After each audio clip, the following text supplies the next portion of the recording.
Perkenalkan, nama saya Maria Valencia, Stambuk A24116033.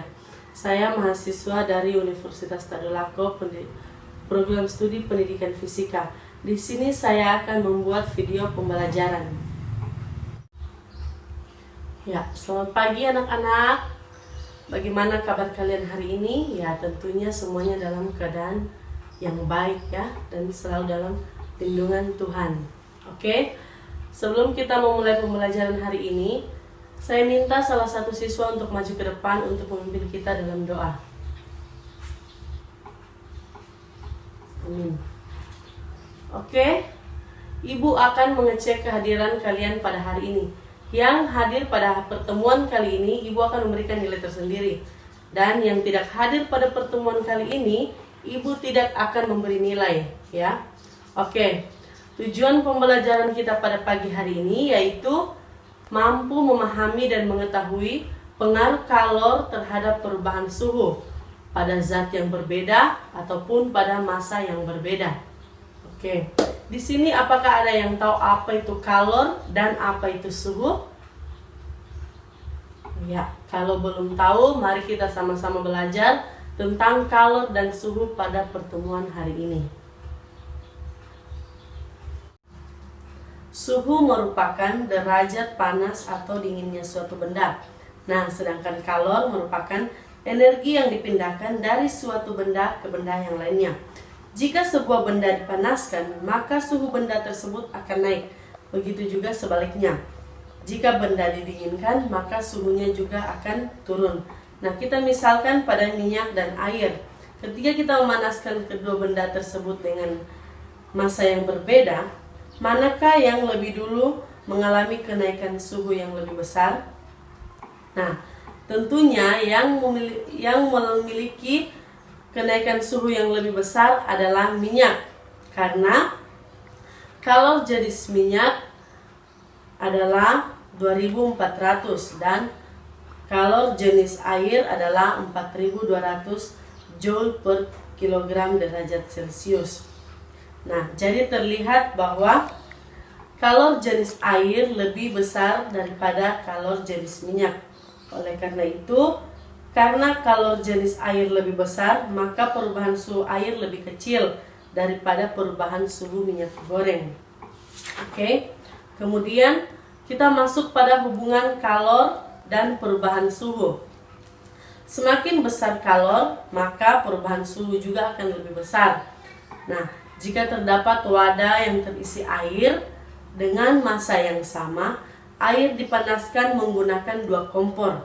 Kompor yang pertama dinyalakan dengan api yang kecil dan kompor yang kedua dinyalakan dengan api yang besar. Jika kedua kompor tersebut dipanaskan selama 10 menit, air dalam wadah manakah yang akan lebih dulu mengalami perubahan suhu yang lebih besar? Nah, tentunya adalah yang memiliki api yang lebih besar, karena perubahan suhu pada air meningkat lebih besar ketika menggunakan nyala api yang besar. Nyala api mewakili banyaknya kalor. Semakin banyak kalor, maka semakin banyak perubahan suhu. Dapat ditulis bahwa kalor sebanding dengan perubahan suhu. Nah, kemudian kita masuk pada hubungan antara kalor dengan massa atau Q dengan M. Terdapat dua benda dengan massa yang berbeda. Salah satu wadah diisi dengan banyak air dan wadah yang lain diisi dengan lebih sedikit.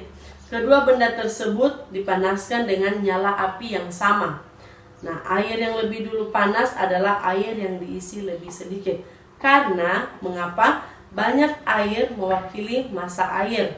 Besar atau kecilnya nyala api mewakili jumlah kalor. Nah, oleh karena itu, jumlah kalor sebanding dengan perubahan suhu benda. Semakin banyak air, maka semakin banyak kalor yang diperlukan untuk menaikkan suhu tersebut. Atau dapat ditulis Q sebanding dengan M atau kalor sebanding dengan massa. Nah, kemudian kita masuk pada hubungan kalor dengan jenis benda. Nah, kita misalkan terdapat dua benda yang mempunyai ukuran yang sama dipanaskan menggunakan nyala api yang sama. Yang lebih dulu mengalami perubahan suhu adalah, nah kita misalkan benda tadi adalah besi dan kaca. Yang lebih dulu panas tentunya adalah besi, karena kalor yang diperlukan untuk menaikkan suhu pada besi sebanding dengan jenis benda, atau bisa dituliskan dengan kalor sebanding dengan kalor jenis benda. Nah, dari hubungan tersebut dapat kita tuliskan persamaan energi kalor, yaitu Q sama dengan M kali C kali delta T, di mana Q merupakan banyaknya kalor dengan satuan joule dan M merupakan massa benda dengan satuan kilogram. C merupakan kalor jenis zat dengan satuan joule per kilogram derajat Celcius. Nah, sedangkan delta T merupakan perubahan suhu dengan satuan derajat Celcius. Nah, sampai di sini paham? Ya, dari materi yang Ibu sampaikan tadi, apakah ada yang kurang dipahami? Ibu memberikan kesempatan bagi siswa untuk bertanya terkait dengan materi yang Ibu ajarkan tadi. Ya, kalau belum ada yang bertanya, Ibu akan membagi dalam beberapa kelompok ya untuk mengerjakan lembar kerja peserta didik. Nah, untuk LKPD ini akan didiskusikan ya. Nah, Ibu akan membagi dalam beberapa kelompok. Nah, setelah mengerjakan LKPD, Ibu meminta perwakilan siswa dari setiap kelompok untuk maju ke depan untuk mempresentasikan hasil kerjanya di depan teman-teman yang lain.